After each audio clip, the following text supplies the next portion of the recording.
Hello, Myke. Hi. Still traveling? Yeah, I'm in Memphis, Tennessee right now. I've been in New York, I've been in DC, I've been in Virginia, and I still have New York left again. Oh, you are in the midst of travel. I am on like a serious CGP Grey vision quest right now, I think. Vision quest. Well, I like this. This is what I imagine they all are, right? You just when you go on your greycations, that you're just going out to have the epiphany that will then carry you through the next 5 years, which I assume is what happens every time. I like this. My most recent travel, if any travel I have ever done, was a vision quest. This most recent trip was a vision quest. So I like this. I'm taking this on board. But I want to know, what I'm slightly concerned about is you've been traveling all over the place. Yep. 2.5 weeks. 2.5 weeks. What's the laundry situation like, Myke? Laundry has been done twice. Ooh, okay. Is the situation. Before I divulge the circumstances under which I have received clean clothes, I just want to just touch upon we have more than a handful of listeners to this show. Do you want to say how many listeners we have to the show, Myke? No, we have lots. Lots of people. And we get lots of feedback for this show. Like, undoubtedly. We get lots of feedback, and it's great. And I love that our listeners respect the methods in which the feedback should be sent, which is Reddit and Twitter. Like, I love that. And thank you to everybody that does that. You make our lives so much easier by not sending us email. I also feel like we have a real solutions-oriented audience. Oh, yeah. People and feedback. Are very good at sending suggestions for Gray to use OneNote. That salute. Oh man, I love the Reddit last time. People were explaining it to you over again. Bravo to anybody that did that. Like, I love you so much. That was so funny. But I've received more feedback about doing laundry than one I ever expected in my life. And two, more than maybe most things we've ever gotten about this show. I have learned more about doing laundry in New York City than I think most people that live in New York know.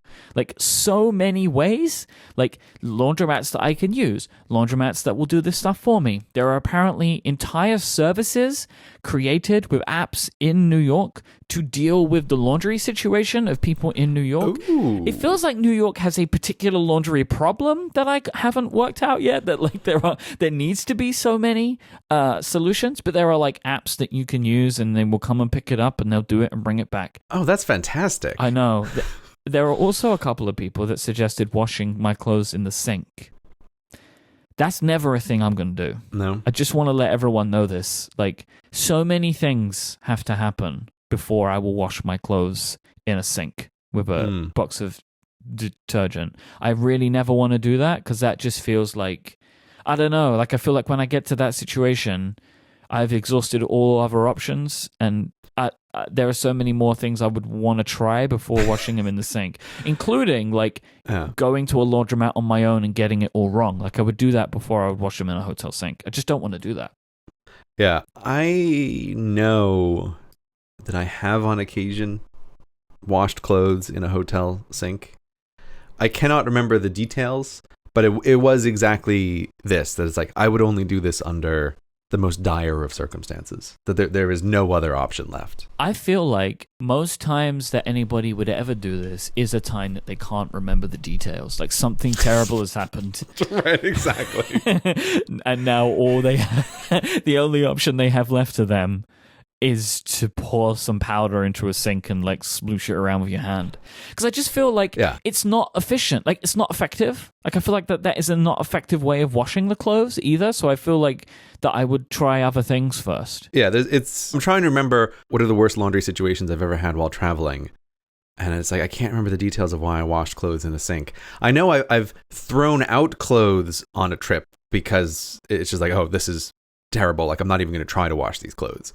But I can't remember why I ever wash it in a sink. But it's not a good solution.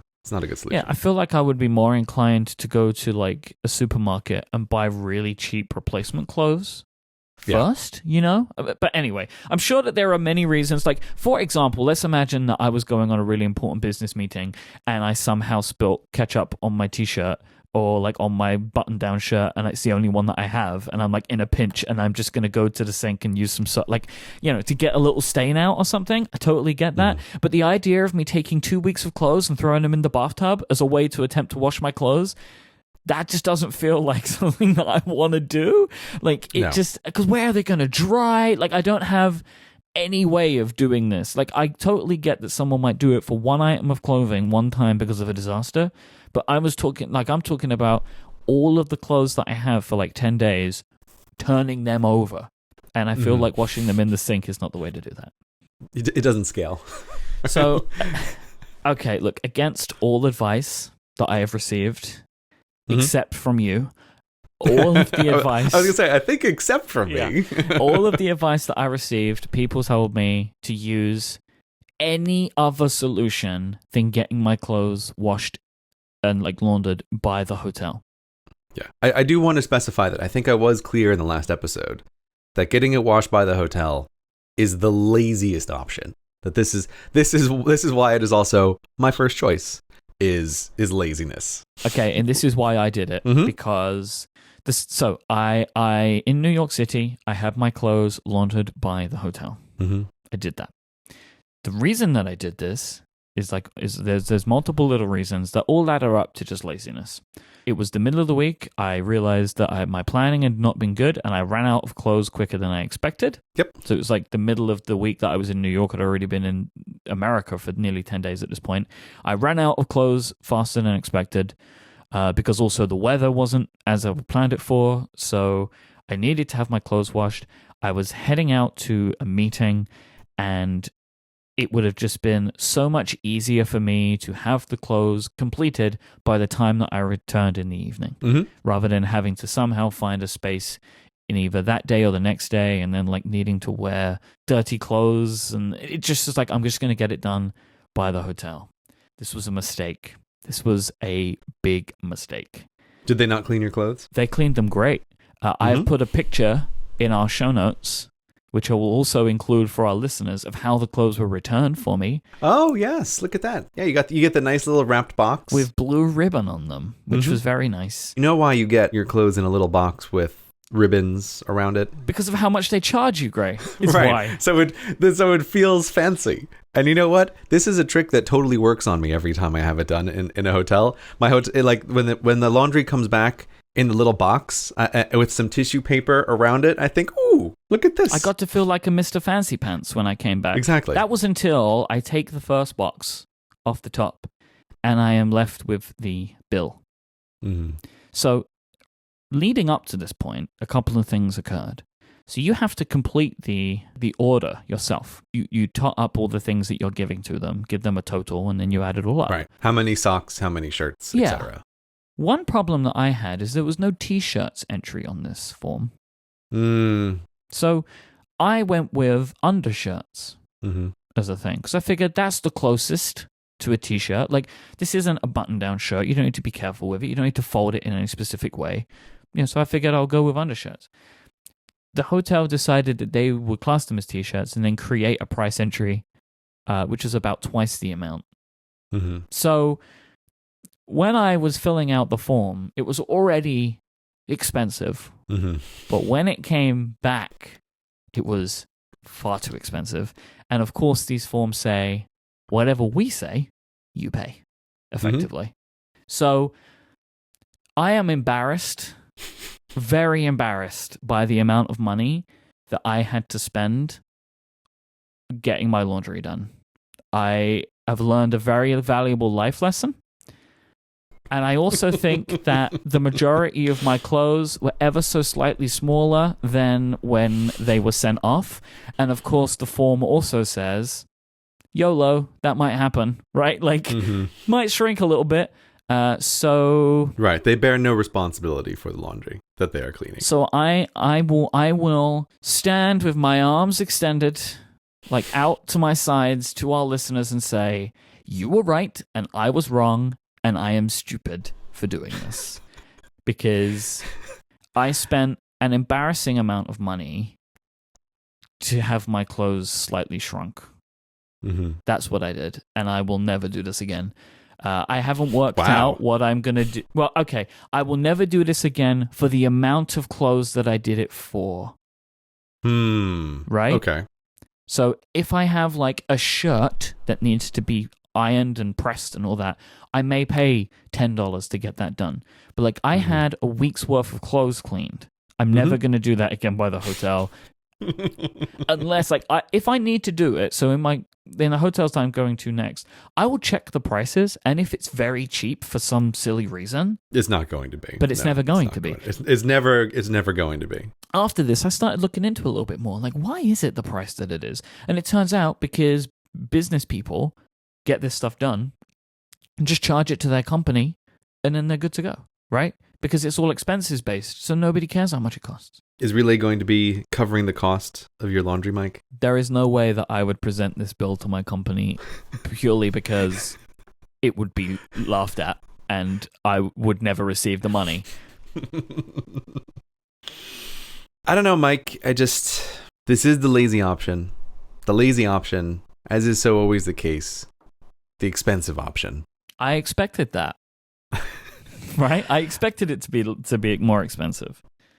So now, I guess what I need to know here, Myke, is what's the number? Because I feel like you're squirmy and evasive over the microphone. I can't do it, Gray. I cannot tell the world the amount of money this cost me. I can't do it. You have a real emotional attachment to the cost of your laundry here, Myke. It's the embarrassment of it. I feel like you need to cleanse your soul of this number. I'll tell you. So I want to just tell you, okay? I had maybe 7 t-shirts, a pair of shorts, maybe 6 or 7 pairs of undershorts, as they were named, which I found funny, and like a handful of socks and 1 button-down shirt. That was kind of the total amount of items that I had cleaned. Okay. All right. Are you ready? I'm ready. $1. Today's episode of Cortex is brought to you in part by Casper. Most people don't really think about the science behind a mattress, but the Casper mattress was designed by a team of 20 engineers with the feedback of a community of nearly 500,000 sleepers.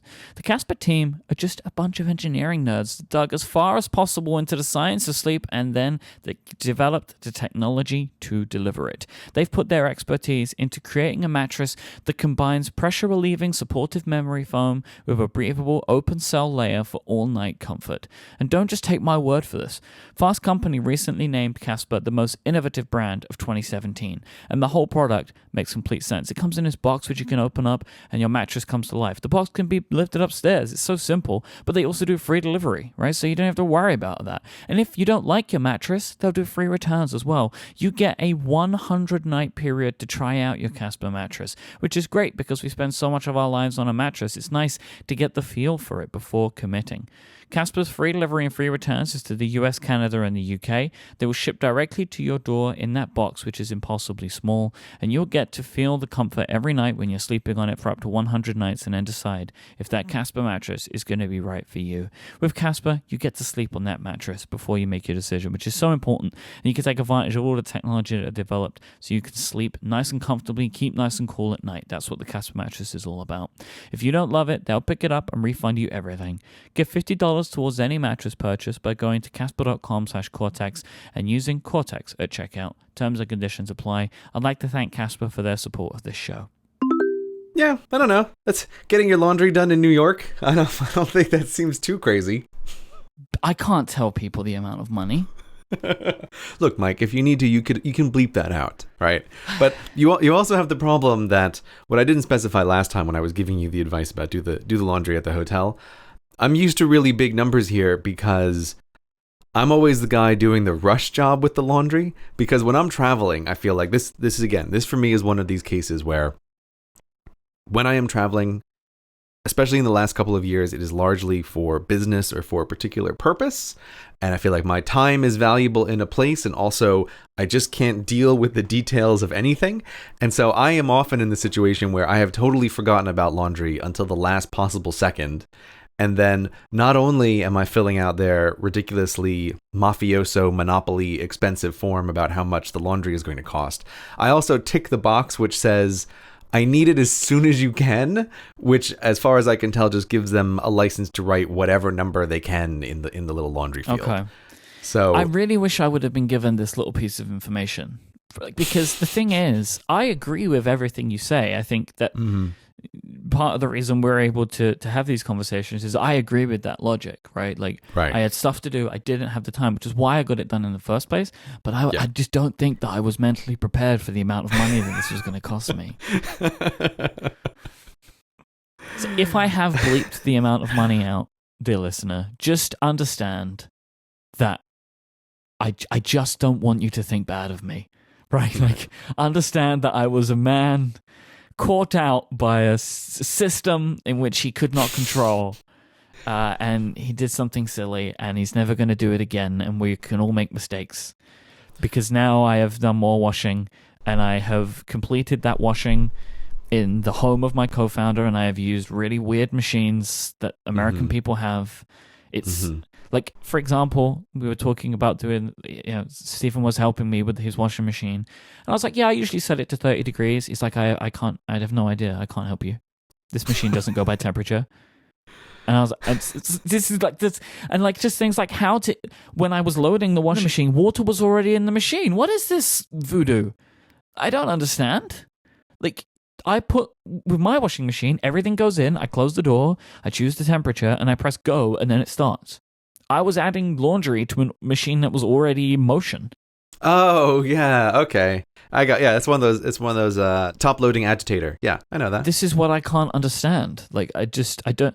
This is what I knew was going to happen to me if I tried to do it on my own, that I would be faced by one of these machines that I don't understand how to use. No, it's great. It's like a cement mixer. You can just keep throwing more stuff in as the laundry machine goes. It's fantastic. But that's it. But do you understand? Like, I'm sure you have used a European style machine, or like machines. I'm sure they exist in America. I have one not 5 feet away from where I'm recording this podcast. But do you see like why I have been apprehensive about this? Because it's effectively using a machine type that I've never used before for the only clothes that I own here, right? Like, I'm putting everything that I can wear into a machine I don't understand. You seem to have some psychological issues around laundry. While I'm happy to make fun of you publicly and privately for these laundry issues that you seem to have, I also, again, totally get it that this is the kind of thing that when you're traveling is more anxiety inducing than it would be otherwise. It's not something that you really want to deal with because you have other things that you're doing. And you just, like, little things that are different can be surprisingly derailing when you're traveling. So yeah.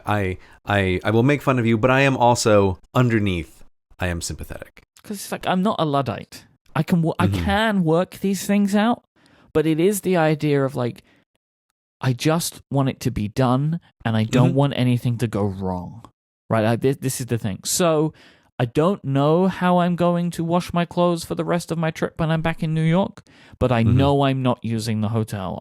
Next up, I'm going to look into these services that will apparently come and collect my clothes, because people tell me that this stuff is not as expensive as it might seem to be. So what I know is it's not going to be more expensive than getting it done in the hotel. Well, I mean, an app sounds fantastic for laundry, and that also seems the case of there is actual competition there, which could drive down the prices. There is, and there's also economies of scale that a hotel doesn't have in the same way for doing the laundry. So this seems great. I remember vaguely wondering if there were apps that could do your laundry for you, and it sounds like they exist in New York at the very least. And I will probably look after this podcast to see if they exist in London. I think they do, actually. Amazing. So part of all of this, why the laundry is such a big thing, is it's like disruption to my life whilst I am in a situation where I'm in a place for work. Yeah. What we have lovingly referred to as greycations. Like, I'm here in different places, and I have my regular work commitments to keep up with, plus additional things that I'm doing. I've decided that I would like to refer to this in my parlance as a Hurley day. And you have your greycations, and I have my Hurley days. That's how they work, and so that's what I have been on, like, over the last couple of weeks, and this is still going to continue. But during these times, like you, I don't have my usual things around me, so when I have to deal with, like, what would be a chore, right? Like my regular chores, I want it to be easy because I don't have my way of doing it. Like, my muscle memory, just the things that I don't have to think about. I don't want them to be things I now have to think about because I'm already adding additional work into my life by being here. It's one of the reasons I'm here.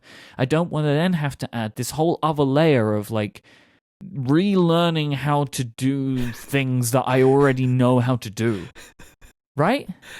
Yeah, well, when you're traveling, you have less ability to deal with disruption, especially if you change countries. Like I was traveling in Germany a while ago, and a couple of things came up that I need to do some errand type things, and realize immediately I have no idea what stores to go to accomplish these errands, right? Whereas in London, it'd be like, oh, I just need to pop into a Boots, right? I can just do this, or I'll go to a Walgreens in America, I love right? that you use Boots, because to an American, this is it's like the most English sounding store. That our equivalent of Walmart is called Boots. That's what it's called. We have Boots. I'd say that it's a Walgreens equivalent. Okay, It's not a Walmart equivalent. I get those confused because they have the exact same start to their name. It's Walgreens. It's like a big chemist that also does some other stuff. Yeah, exactly. It's the miscellaneous store that has a whole bunch of stuff. And yeah, so I remember I was just in Germany, and like I have no idea where to go for a bunch of these tiny items that I know would be all together at a Boots. But now this is turning into a big hassle. And it's like how do I search on maps for where to buy Q-tips? Like, I don't understand. Exactly. How do I find this piece of information? Right? Where I cannot search for the contents of a store in Google Maps. Yeah, that is what I want. That is what I want. I need Scotch tape. Where do I acquire this item? Right? Like, I have no idea. These are the types of things I just don't want to do. Plus, kind of like just makes things more difficult. And I have had something happen to me, Gray, which has ruined all of my systems, and I don't know what to do. Mm-hmm. I have lost 2 button-down shirts somehow on this trip. Mm-hmm. Now, this is not the end of the world. When I go back to New York, I'm going to go to a store and I'm going to buy myself a new shirt. My problem is, I didn't know I had lost them. I'm supposed to have a system that prevents this. The system has failed. What, do you count your shirts out and in of your suitcase every time? Like, I have a packing system, right? Like, okay. I have a system of packing, and when I leave a hotel, a system of checking. And one of those has failed me to the point where I have lost 2/3 of the shirts that I brought with me. And I don't know how this happened, because I have a memory of not removing them from my suitcase. So where are they? Right? Like, so I've been honestly losing my mind about this over the last couple of days, because I cannot work out where they are. Plus, I have this whole conspiracy theory thing going on as well. Oh, okay. Well, I mean, before before we get to your conspiracy theory, I think it is good advice for anybody traveling that you just assume that as you move around, you leave behind you a detritus of the objects that you have brought with you, and it's impossible to track them perfectly. Like, you always leave stuff behind. It just happens. I know this is the case, but it's like shirts. The reason this is concerning for me, pants, here, people. Sometimes you leave them behind. No, that doesn't happen. Please, that's not a thing.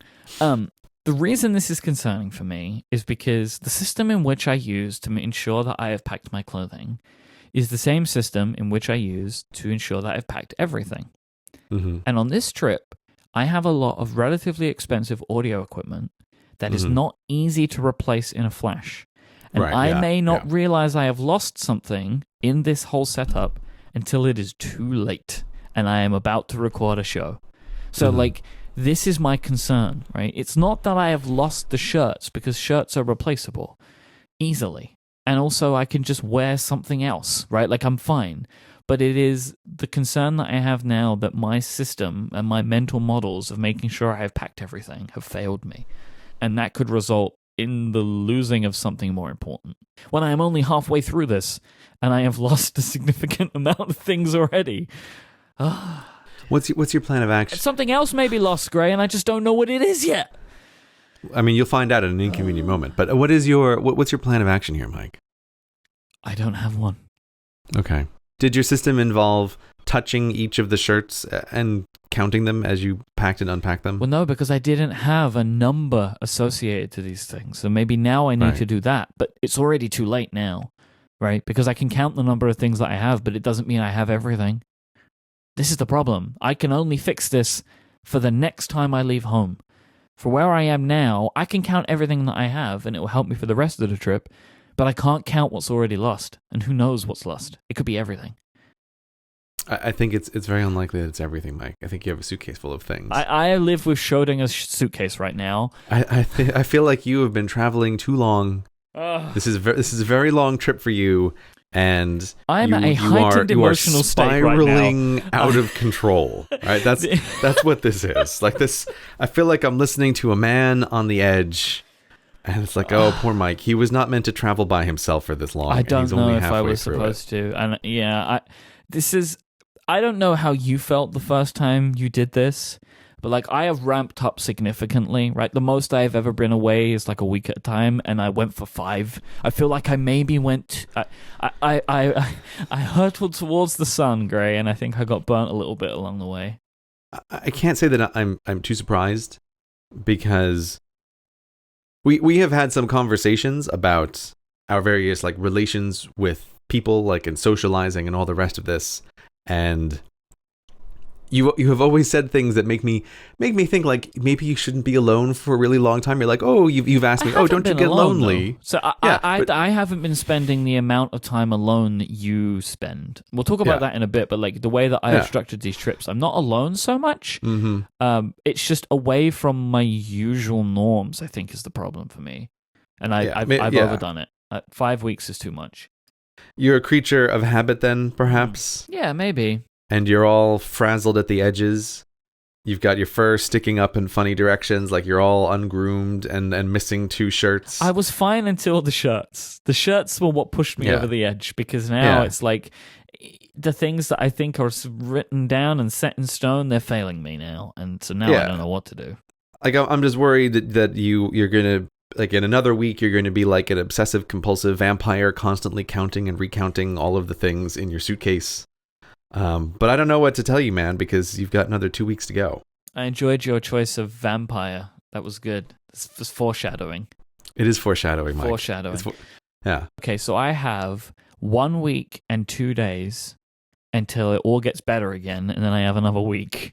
Because in 1 week and 2 days, Adina is coming to join me, and then she can sort me out, right? Okay. I can be fixed by this point. She's already saying to me that, like, as you can imagine, my reaction to the shirts, I am overreacting. Mm-hmm. I am very aware of the fact that I am overreacting, but there is nothing I can do about it now. I am in I'm in the zone. And I know that losing a shirt shouldn't spiral you out of control, but there's nothing I can do about this. It is true that telling someone they are overreacting is exactly 0% useful. Because I know I am already. Yeah, exactly. Right. The people who are overreacting, they often know that's not the problem. It's not a knowledge problem, right? It's a something else problem. You don't even know about my conspiracy theory yet. Well, I was going to circle back to this in a mere moment. I wasn't going to let that casual comment go unmined for podcast content of how is Myke losing his mind while traveling for an entire 2 weeks. I shouldn't be talking to you about all of this. This should have stayed in. Oh no. Do you want to know? Do you want me to tell you what happened? You have to tell me what this conspiracy thing is. I arrived in New York City. It's just us, Myke. I arrived in New York City at Penn Station, and I had to get to Times Square. Mm-hmm.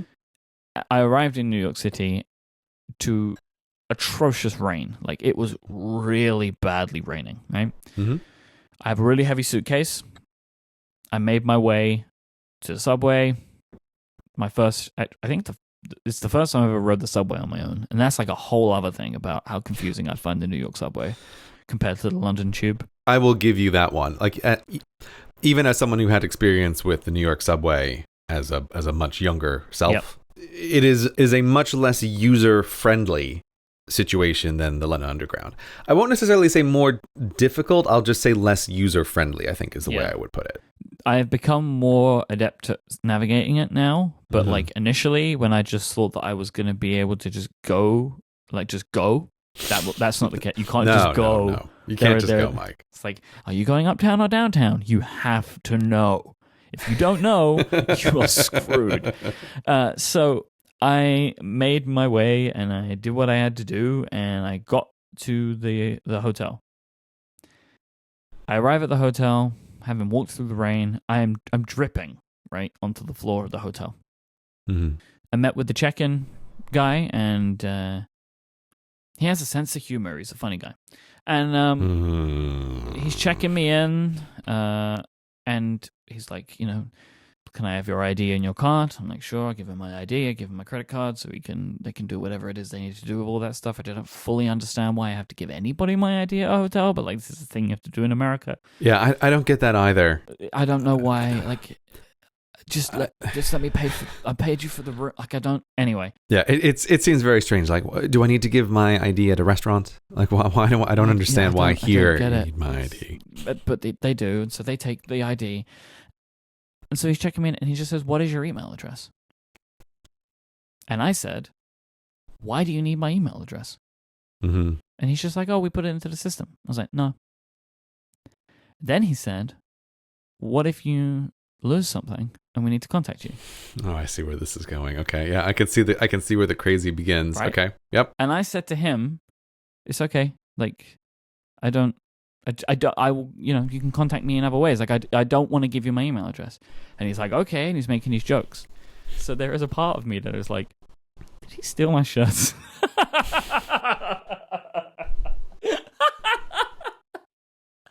Because he was so insistent on if I lose something, right? And because he made a joke about it, he's like, "Oh, well, it'll be lost then."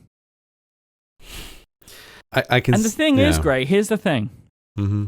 When I was in DC, I didn't unpack. So I know I didn't take the shirts out when I was in DC because I was only there for a couple of days. Right. When I was in New York, I was there for a week and I did unpack. It's certainly not that unpacking dramatically increases the likelihood of losing something. But I know but this is the thing, right? So like I am at an impasse of either my system of checking the room is bad or the check-in assistant stole 2 shirts from me. Right. And right now they are both upsetting in their own way. They're both upsetting, but like all good conspiracy theories, you clearly want to believe that the shirts were stolen versus your system has failed you. It is better for me to feel that the man stole from me. That's basically what conspiracy theories are, right? Yeah. They are attractive sets of ideas that you kind of want to be true. Like, ooh, yep. This would be much better than my system failing.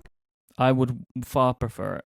As a slight side tangent, at the hotels when they ask for all your information, this is why I have learned to just give them false information, right? Because I used to do the like, why do you need my phone number? Why do you need my email address thing? Why do you need my home address? Like any of these information that these places ask. Now I just make stuff up. I just put down fake numbers. It's like whatever.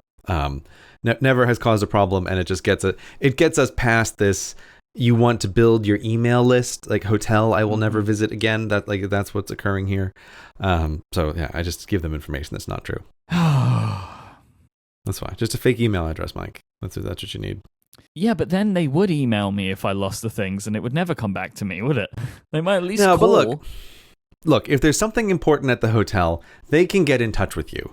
When I check into a hotel, I give them all the fake information for like, oh, what's your email address? What's your phone number? Right? Because if they need to get in touch, they can do it. And I also, when I go into the room, there are several things that I do to get a hotel room ready for me. But one of those things includes unplugging the phone in the wall. Because if you're like, I don't want you to call me randomly with something I probably don't really care about. Do you check for bugs? Check the lamps and stuff? No, I don't check the lamps for bugs. You do a sweep? No, I don't do a sweep. That would be crazy. The idea of you, like, I have to get it ready for me. Like, nothing enters. I go in with a hood and then I unplug the phone. I check the lamp for bugs. No, yeah, that's crazy, Myke. Of course, yeah. That's totally crazy. Crazy. Yeah. Pro tip, though, for anybody who does want to unplug the phones, that the hotel desk doesn't bother you with their dumb phone calls. If it is a cordless phone, make sure to take the battery out of the phone as well, because it will start beeping in about 24 hours when the battery begins to run down. It'll go beep, beep to let you know, ooh, you need to charge me. So pull that battery out the back of the phone, unplug the phone from the wall, and you have a nice, quiet hotel room. No one will bother you. And if it's really important, they'll catch you when you're walking past the front desk. That has always been my experience. Okay. Maybe what I need to do is set up an email address that I never check. but like it's there. So like if I have lost something, I can just go log into that email account and check that address. But it's full of emails from the Gap and this hotel chain. There you go. Life hack. That's what we're all about in this show. Great. Yeah, Fantastic. I'm in just a real pickle. I called the hotel. They said they didn't find anything. I don't believe them. And this is where I am in my life, Gray. It's not good. Yeah. It's not good. I don't want to put an idea in your mind, but I'm pretty sure that when you called, the guy who answered was wearing your shirt at the time. Oh, they were. I know it. They were nice shirts too. You gotta let it go, Myke.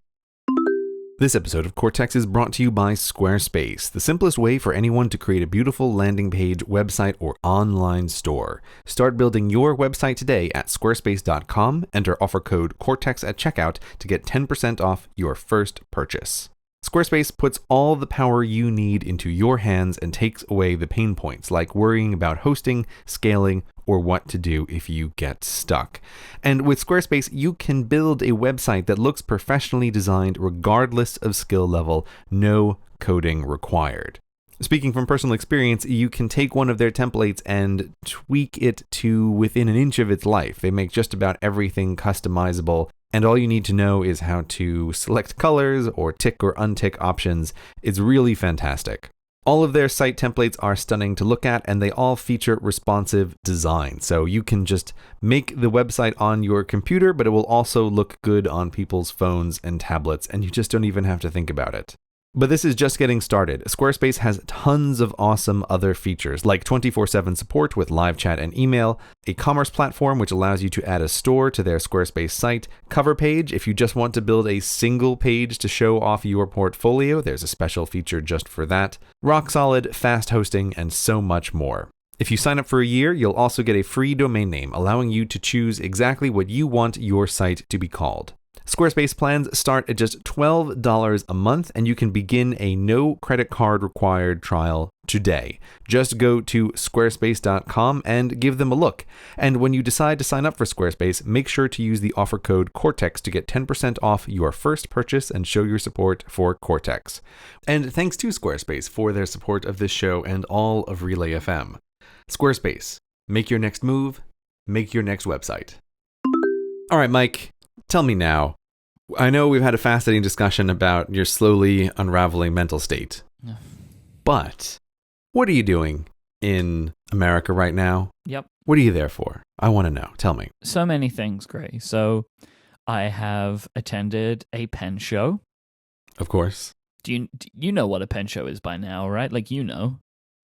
Yeah, it's a show where you can buy pens. Yeah, so it's like a big place where you can go and you can buy pens. And I have a show all about pens called The Pen Addict, and we do a Kickstarter every year and for us to go to different shows, and we go and we record live shows there. We're actually doing 3 this year, which is wild. So I was at the DC Pen Show.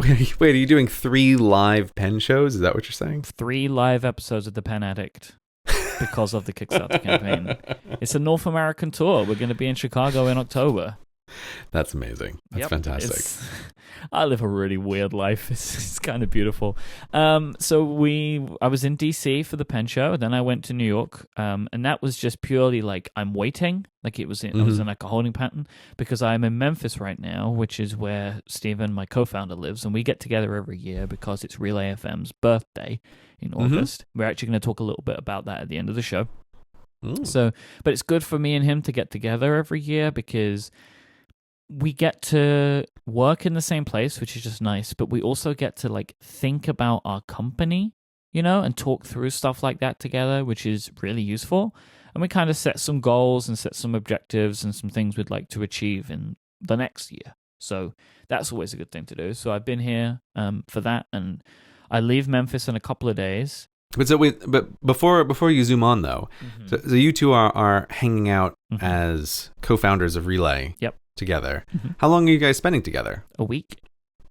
That's good. Like that's a good amount of time so that you're around, but it doesn't feel like you have to rush everything together. And I would suspect that that's also the that's a good amount of time that you can rehash or like revisit thoughts a few times and bounce them off of each other. Yeah.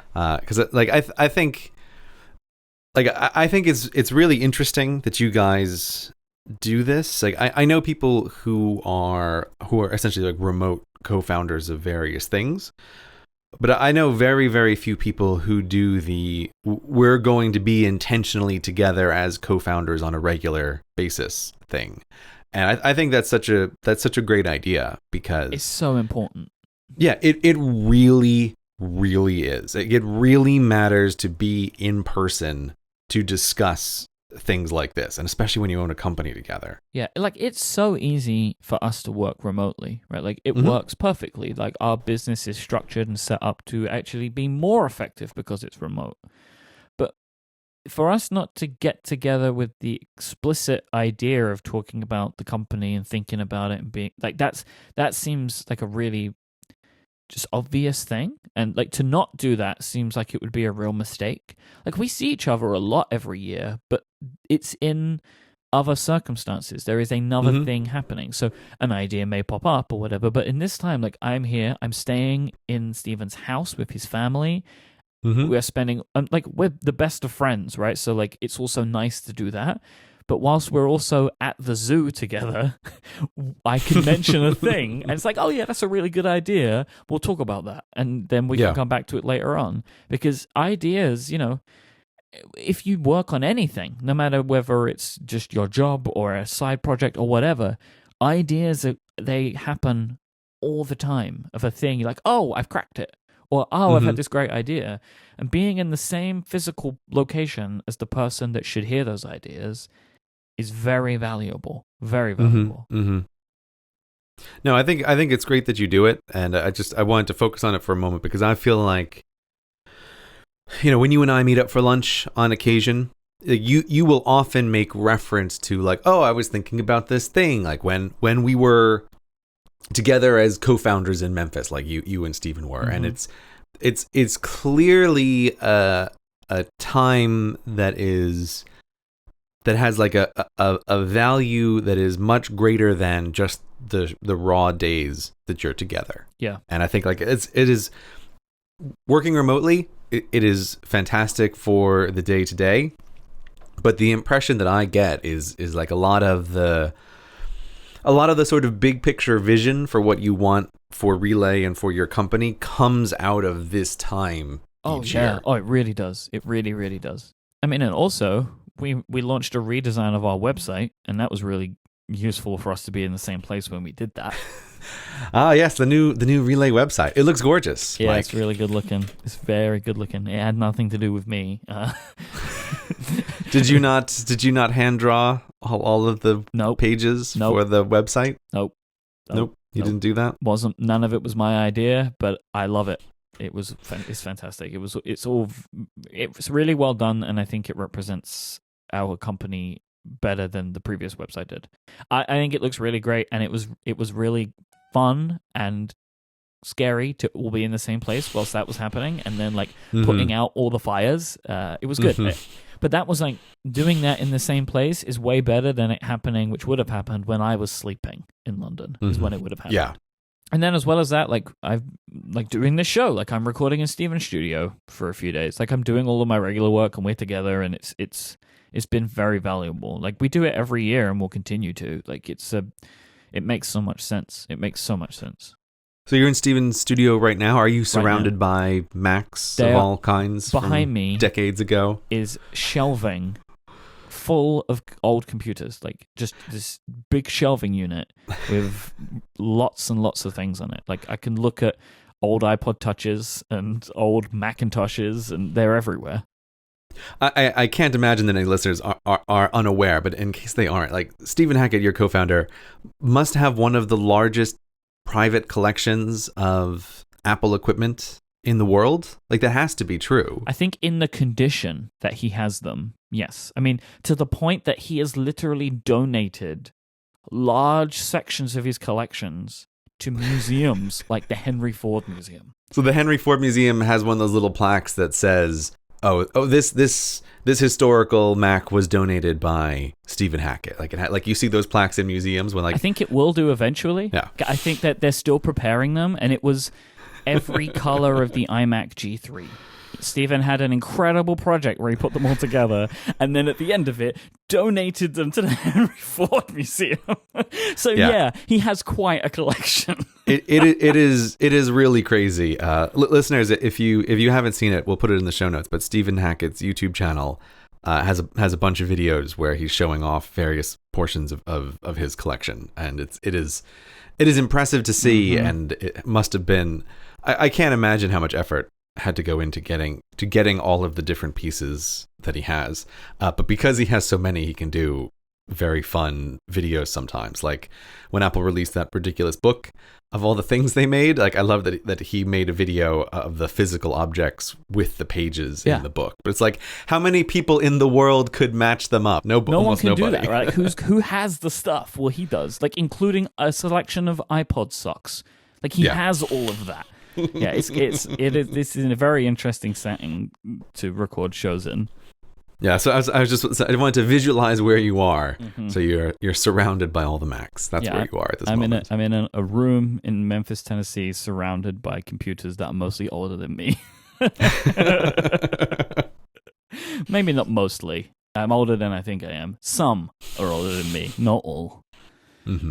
But as well as that, right? So when I was in New York, I was really kind of following the Graycation model. Like I was doing all of my regular work just in another location. And it was great because I had this really strange feeling of like, I live in New York now.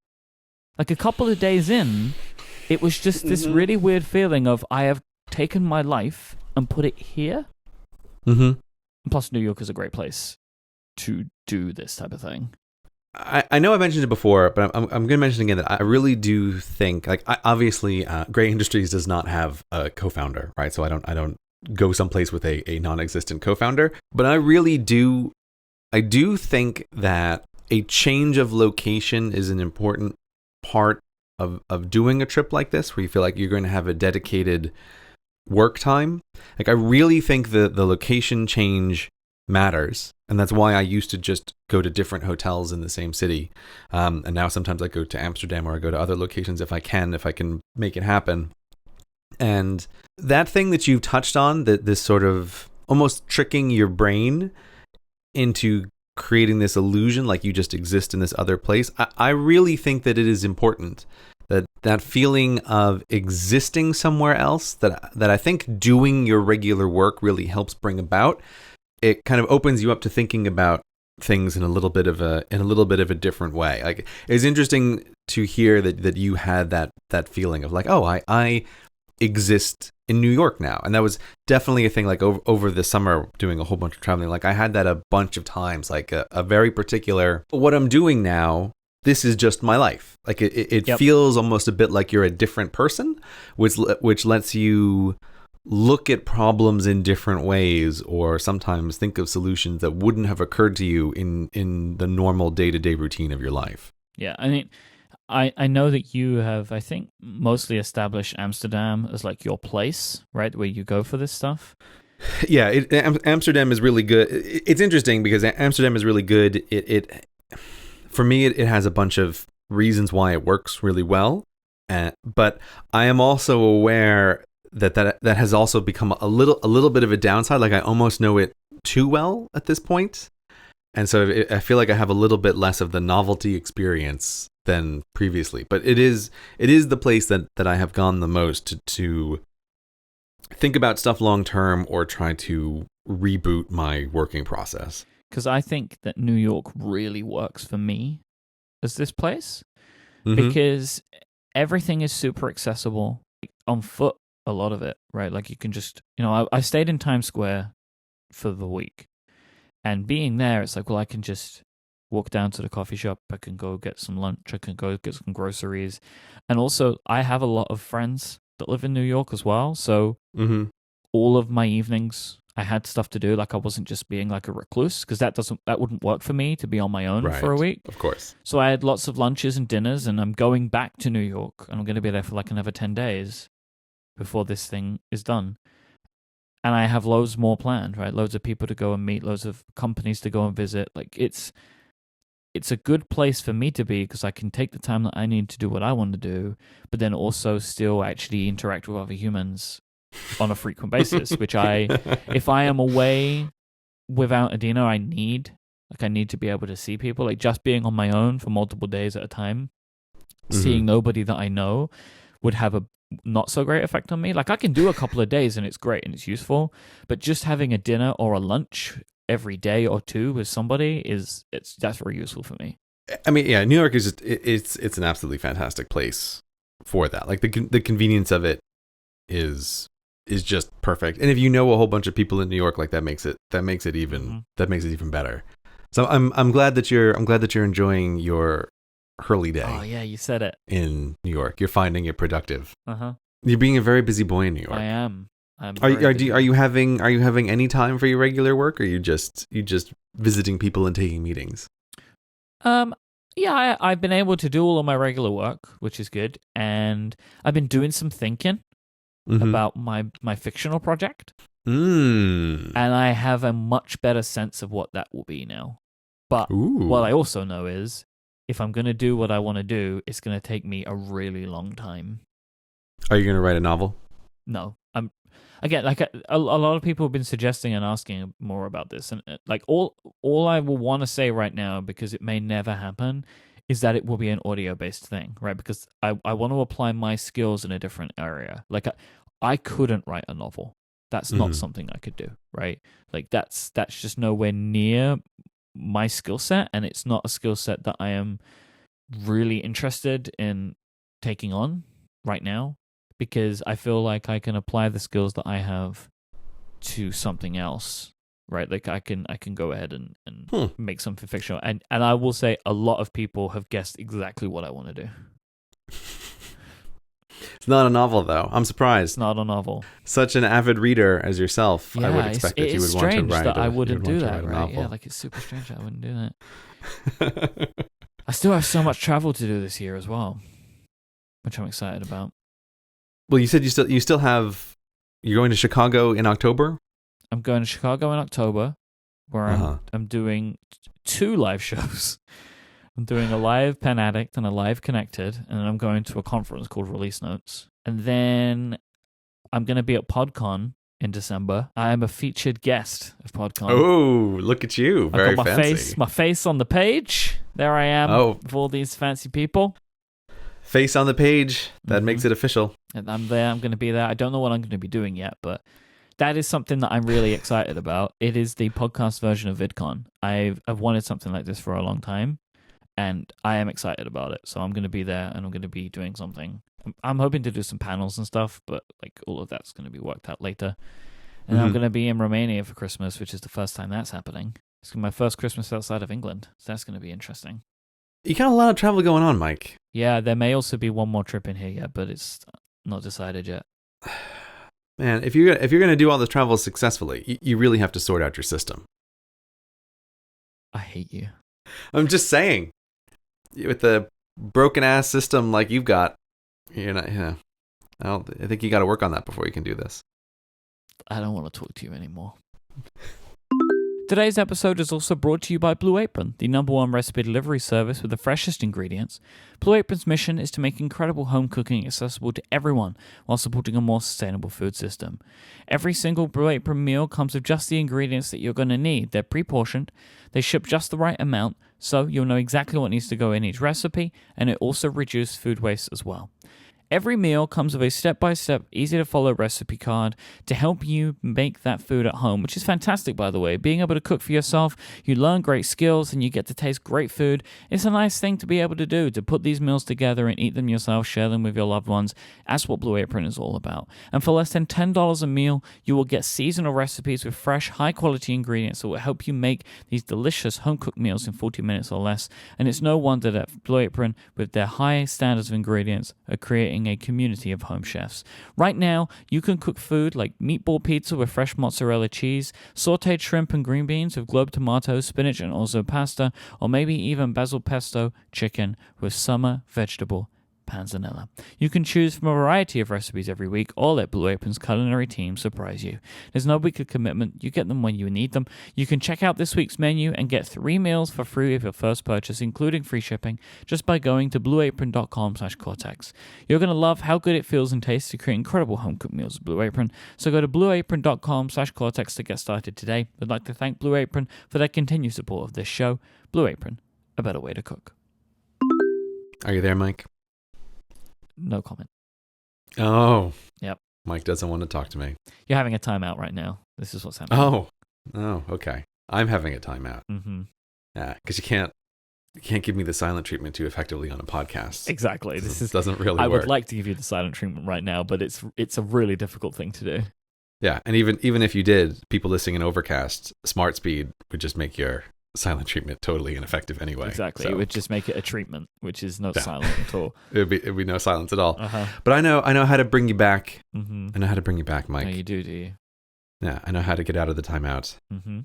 which is to tell you a thing happened in the Gray household, which I was not expecting to happen yet and for a while.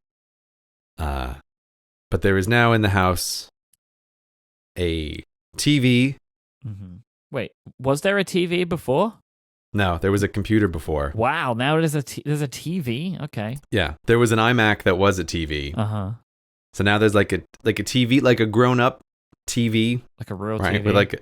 With one of those stupid grown-up TV remotes that like your parents have with 1,000 buttons on them. Yeah. And that I only care about literally one of those buttons, which is the button to switch the inputs, Mm-hmm. and to switch the input to the Nintendo Switch, which is connected okay. to that TV. You're out. Your timeout is over. I'm back, baby. You got a Nintendo Switch? Yeah, I got a Nintendo Switch. I have so many questions and I don't even know where to begin. Why? I guess to start, like, what happened? I'd always assumed that I was going to get a TV if and when we move apartments. Wait, did you move? No. Well, Okay. here's the thing. No, like, wow. we didn't move. We didn't move. But you know how like your paranoia and conspiracy is a thing that feeds on itself and it I'm grows aware in of this. intensity. I am very aware of this right now. Yep. Yeah. I can't point any fingers, but I'll just say that someone in the house Mm-hmm. got it in her head. Oh, Look, in her head. I'm not specifying. Okay. Okay. I'm not Sorry. specifying. I shouldn't try and press on this. Yeah, don't press on it. But someone got it into her head that the iMac that we watched TV on was too small. Mm-hmm. And this is an idea that starts to feed on itself, because then you watch movies and you think, this would be better if it was bigger. Yep. Right? Bigger Which is reinforces the idea that the iMac, our 21-inch iMac, is not an 21-inch adequate iMac? television. You've been It's watching not that- TV on a 21-inch screen for how long? It's not, but here's the thing. The apartment is very small. The screen is not that far away. Great. I live in London. I understand the size of apartments. A 21-inch screen is comedic. You live on the rim. You have like a manor house compared to what I live in, probably. So yeah, anyway, it was a little small. A lot small. Yeah, it had been fine for, I don't know, I think we've been living here 2.5 years now. But I could see that this was an idea that was self-sustaining, self-feeding, Mm-hmm. like a nuclear reaction gone out of control. Yep. And so I ended up deciding I'm going to roll with this. And we got a TV screen, and I figured, well, the TV exists so that we could connect an Apple TV to it. And I thought, well, as soon as there's a TV in the house, now there's a reason for a Nintendo Switch to be in the house. Okay, so So- obviously I'm dying to talk about that, but I need to go back to the TV thing again, because Mhm. there's a way to prove that the iMac was too small and could have been bigger by asking you, what is the size of the television that you bought? I think it's 50 inches. Yeah, so there you go, Gray. Point made. You clearly had enough space, and it was clearly too small if you've been able to fit a 50-inch screen into the place that was occupied by the iMac, and your eyes have not burned out of your skull, right? You obviously had the space. It does feel very big compared to the Well, distance it's that going we're to, Gray. You've more than we're doubled sitting it. away from it. But yeah, it's a big screen. It's a big Wow. screen. I mean, I went with a 42. 50, you really pushed it. Yeah, I had to do some negotiating down from larger sizes. What? And I will say that I was victorious in that larger sizes would simply not fit in the space. Yeah, I mean that was required. this kind of got out of control over here a little bit, I think. Yeah, it was a whole thing, but yeah. So now it's weird. It's like there's something about having a TV that feels weirdly like very grown up. It's just like it's this big object. Like I'm not just using discarded old computers to watch stuff on now. Like now I have like a proper TV with HDMI inputs that you have to flick around on the little button to switch between. So yeah, it's in my house. So you bought a Nintendo Switch. Why did you choose the Switch over any other games console? This is a thing that I'm obviously a gamer. Like we talk about games on the show a bunch. Like I like video games. You're a hardcore gamer. Yeah, a very hardcore Mac gamer. Yep. And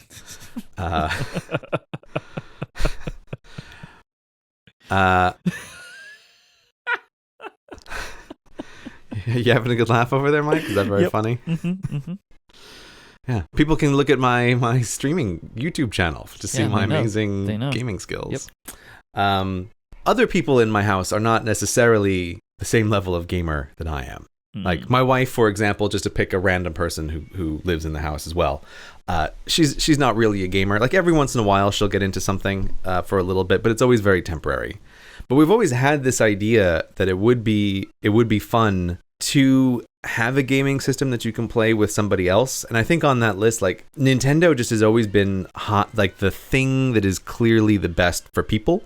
And the Switch is the ultimate. Right, like the Nintendo Switch, it's the ultimate multiplayer machine. Like it's thought from the ground up. Yeah, we had it as an idea to get a Wii years and years ago, and then it eventually became the case where it's like, well, we're not going to get a Wii because it's so old. And then the Wii U seemed like a very unsuccessful platform. And then it's just like, okay, well, when the Switch came out, I told you at the time I wasn't going to get it straight away, but I knew like at some point I'm going to have a Switch, and now that point has come, and it's very fun. It's interesting to play, and the thing that I feel like is a big victory is I was trying very slowly to introduce my wife to Mario Kart, and you forget how, as someone who's very used to playing games, like how much has to be learned with handling a controller if this is not a thing that you've ever done. Like that level of indirection for someone to learn is a real thing. Like it is a real skill that is very easy to forget. And it is a skill that gets increasingly difficult the older you get. Yeah. Kids pick it up incredibly quickly. Yeah. I think that there is like an event horizon over which you probably can't really learn that skill in the same way. So I wasn't 100% sure if this was going to really work with my wife. So I was trying to introduce her very slowly to Mario Kart. It's like, oh yes, look, let's play on the 50cc speed. Like here we go, doop doop, like driving around the carts. I wasn't really sure if it was going to stick, but the other night I was doing some work in my office, and when I came out, I saw a very intense wife, right, with headphones on, like connected to the TV, very intense look on her face, driving around on Mario Kart, and I thought, here we go. You picked it up without me suggesting that this is a thing that we could do together, so I feel like that's a victory. Yeah, you did it. So you did it. Yeah. What other games have you been playing? All I have is Zelda, and I have Mario Kart. Those are the two that I got with it. Have you played Zelda? Yeah, I played Zelda. What do you think of Zelda? Oh no. I think the same thing that I think of all the Zelda games, which is I want to like them a lot more than I do. But in Zelda, I have a psychological problem with Zelda. Okay. My psychological problem with Zelda is, hey, NPC, I'm not your goddamn errand boy. Okay. Yeah, but you don't have to do the errands in this game.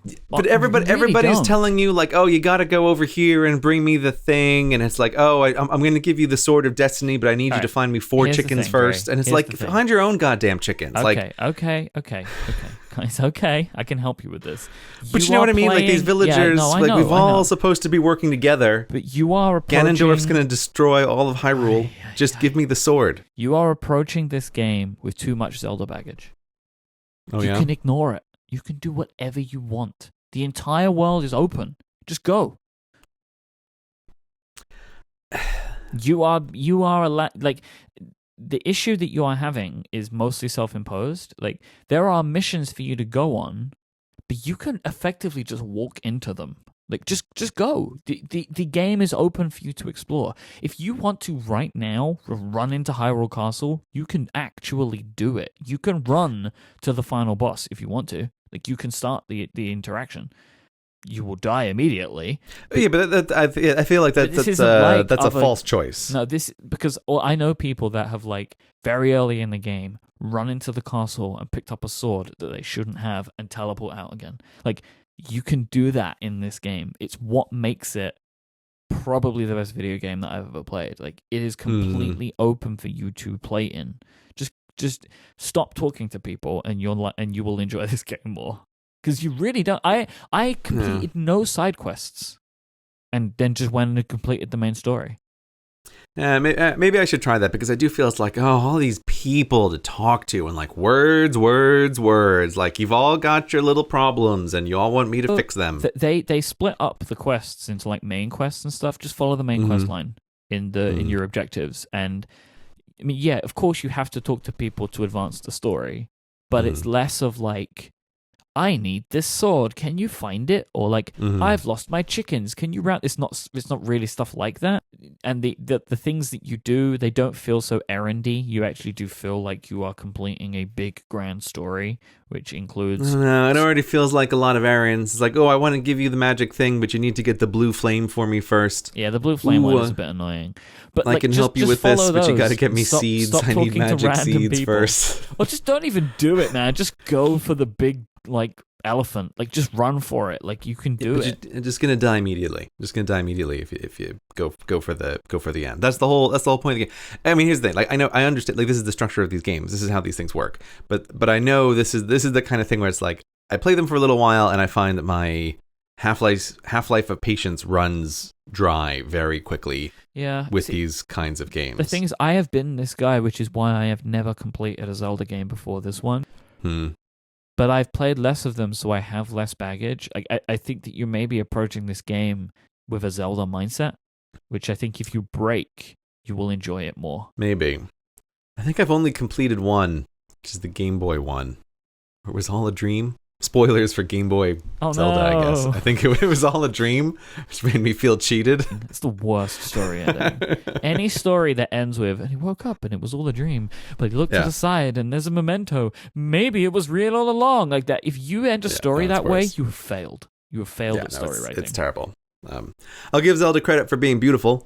It really is. It's very Firewatchy. Oh, yeah. I agree with that.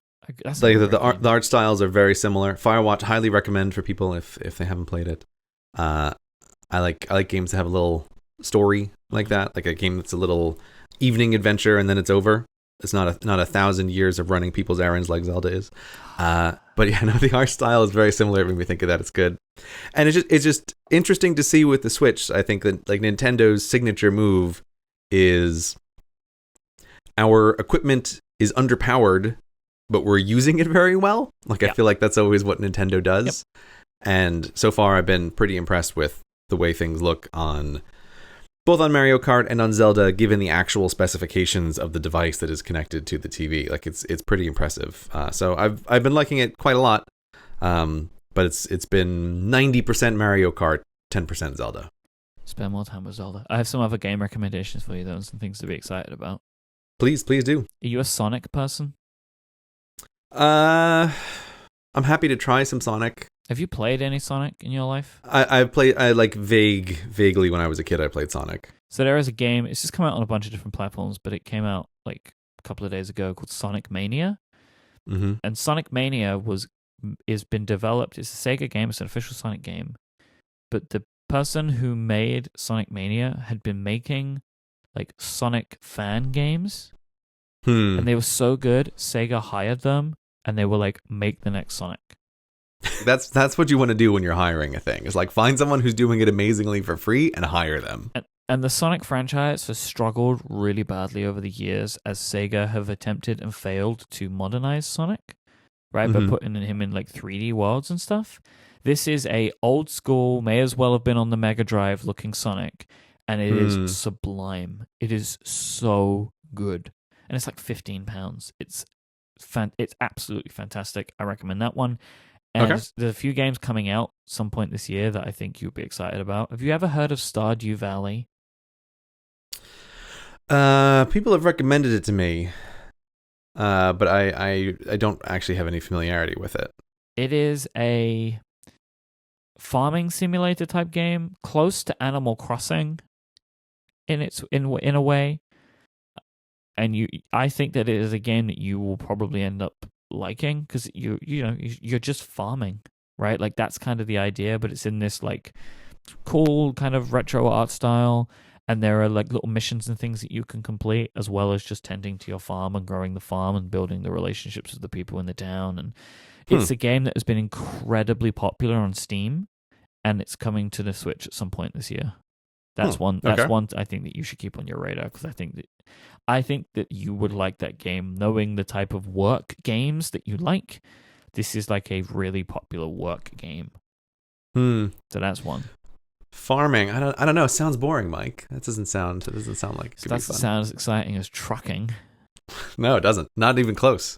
And there's a Mario game coming out called Mario Odyssey, which looks superb. Like it just looks so good. And people that have played it are like, maybe this is the game of the year and not Zelda. Like, so that is mind blowing to me that there could be a game better than Zelda, because I think it's amazing. Is it 3D Mario? It's 3D Mario.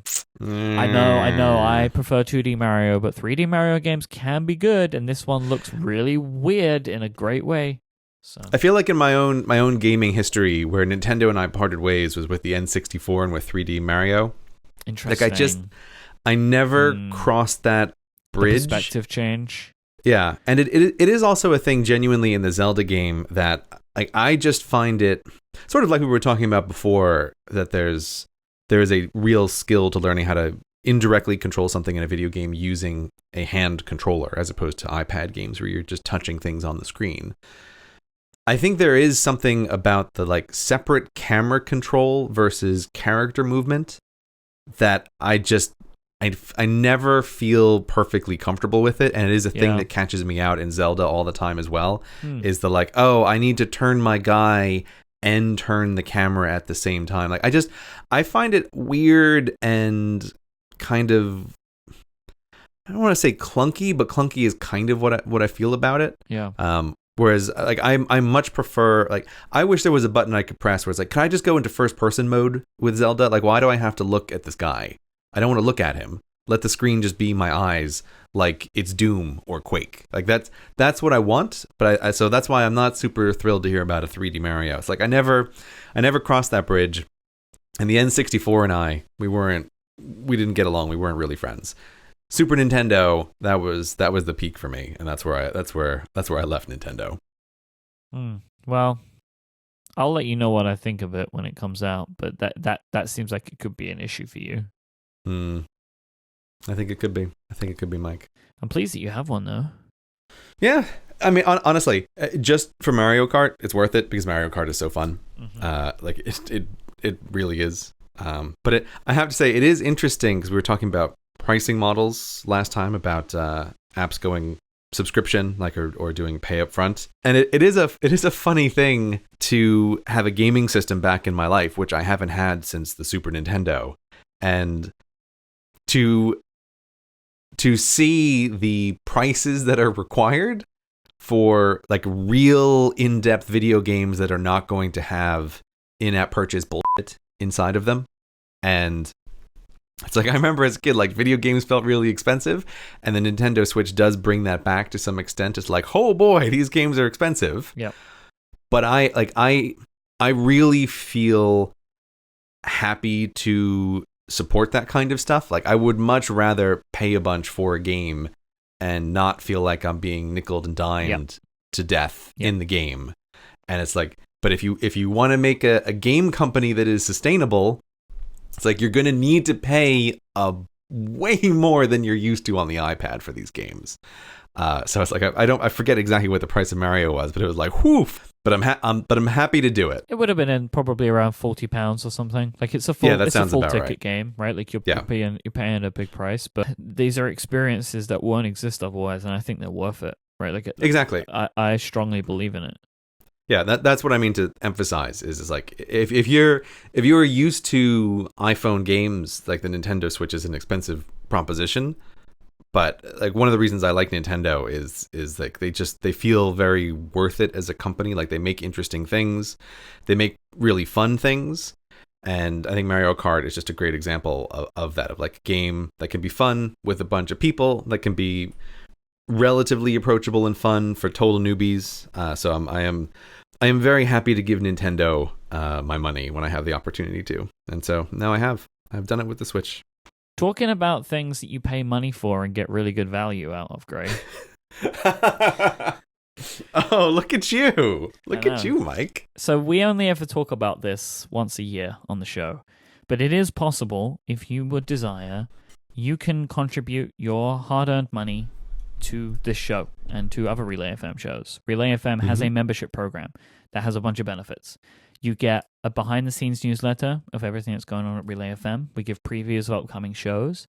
There is a members-only podcast, which we have every month, where my co-founder, Steven, who we've spoken about a bit on this show, he brings together a couple of different Relay FM hosts that usually aren't together, and they talk about a big topic every month. And then the big thing that I want to mention is our bonus episodes. And this is something that goes along with us talking about the membership every year. A whole host of Relay FM shows put together a bonus episode of a show. We do a bunch of shows that like mash together and create something cool and awesome. And they happen throughout August and September. And last year, me and you and Jason Snow, who is my co-host on Upgrade, we came together and we did a text adventure called 6 Gun Showdown. And it was fantastic. And we had a really great time where me and you were traversing through the Wild West, and Jason was our computer, and he was and we had to give him commands to allow us to do things. And we met Snakey, and we died a lot. That's what happened. I got to say, just to interject here, I was very dubious about this proposition last year. As I don't know if you remember all of the poking and prodding that you had to do to get me to go along with this. It was a 7-month process it took me. I'm sure you've forgotten. I don't think it would have left a big impression on your mind. Yep. But I was very resistant, and that was it. Ended up being just a really fun experience and a very different kind of thing to do. And I really loved doing 6 Gun Showdown last year. Like, it was super fun, and I have to say the feedback that we got from the episode is that people who were members and who listened to it was as close to universal delight as you can get doing a podcast for people. Like it was just a fun experience for everyone. So I was resistant, but it worked out really well in the end. So this year it was way easier to convince Gray because we did it again. Right. So that's the run up to. We have done the same thing again, but with a different adventure. Yep. We did another text adventure. Yep. You, me, and Snell, we recorded it together a couple weeks ago. You have been a busy Myke editing it all together. You've sent me a few drafts. You have, if I can say, gone above and beyond with adding in atmospheric sound effects. This is a high production value text adventure that we have done in podcast format. Yeah, I'm very proud of myself. I'm not going to lie. I'm very proud of myself. I went high concept with this one, and I think I pulled it off. We participate in a text adventure called Spooky Manor. I think that's all you need to know, really, to assume what the theme of the episode is. But we do have a trailer, so you can get an idea of the flavor, which we're going to play at the end of the episode. Now, if you want to get access to Spooky Manor, which is the Cortex bonus, and you also get 6 Gun Showdown, along with so much bonus content, it's almost overwhelming. There is so much amazing stuff that happened last year that you can find in the feed that you'll get sent, along with all of the great specials that we've got happening this year. Spooky Manor, the bonus for this show and for Upgrade, will be published on Friday the 25th of August. So if you become a member before then, it will appear then. If you become a member after that point, you can just go back and find the date. It will be in the feed. You will be sent an email when you sign up, which has all of the information about how you can subscribe, and it will take take you off to a page, so you can go and do that. You can find out more at relay.fm/membership. But if you just want to donate to this show, you can do that. You can donate to any show. No matter what show you donate to, you get all the same perks. We would obviously love it if you chose Cortex, but you can choose any Relay FM show. You can choose all the Relay FM shows, and you can give an amount of money that you choose either every month or every year. So relay.fm/membership to find out more. We would really appreciate it. It just helps. It's a great thing, and we try to give you some bonuses. So you can look out for that. And I promise you, Spooky Manor is worth your money. Like, I'm very proud of it. I think we're all really proud of it. We worked hard on it. And I think that you're really, really going to enjoy it. There are so many bonuses. You even forgot to mention one, Myke, which is the 5K desktop wallpapers of Relay FM show That's artwork true. for members. So much, you can't even keep track of it. I can't even. So if you become a Relay FM member, you also get sent a link to download beautiful desktop wallpapers of every single Relay FM show. So you can put them, and also sometime in the future, we're working on mobile versions as well. So them bonuses, they just keep it coming. So we would really appreciate it if you became a Relay FM member and support what we're doing here. And we try and thank you in return by giving you access to some cool stuff. So to play out this week's episode, here is a trailer for Spooky Manor. If you want to become a member, relay.fm/membership, choose your shows, and you'll be sent all the information you need. Thanks if you support us. We really, really appreciate it. Thanks for listening, everybody. Beep boop. I will be your parser. We are going to be participating in Parsley, episode number 3. Spooky Manor. So my instinct right now is to unlock the padlock and wrap the chain around my fist. Computer, is this something that you would permit? There's no way the computer's going to let you do that. I don't understand, computer. Is there something you would permit? Okay. You ride your bike north over the rough cobblestone path. The bike's tires are horribly damaged as you drive to the north.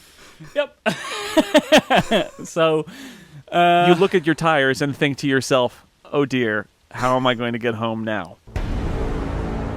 all right, smash the pheasant with the chain. I'm sorry, you can't do that. Well, I mean, I can. You haven't seen me with a chain. I think you're missing the difference between a fantasy role-playing game and a text adventure. Text adventures have cruel, unfeeling parsers that just reject you when you try interesting things like smashing a pheasant on a table with a chain.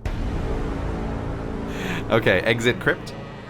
You go into the crypt. It smells of mold and decay, but its sole occupant appears perfectly preserved. Look at occupant. The body of a pale young woman lies dead on a granite slab. Around her neck is a front door key. Oh no, wait. Pull on Dante's Inferno. Enter. You pull on the copy of Dante's Inferno. A chute opens beneath you, and you fall down, far, far below. Why can you not just wait? I feel like I have achieved exactly what I wanted to do. There is a monstrous wolf chained to the wall. Jesus. Okay, so there's a wolf. If you would like to listen to your heroes traverse a tricky and terrifying trial, then sign up today to become a Relay FM member.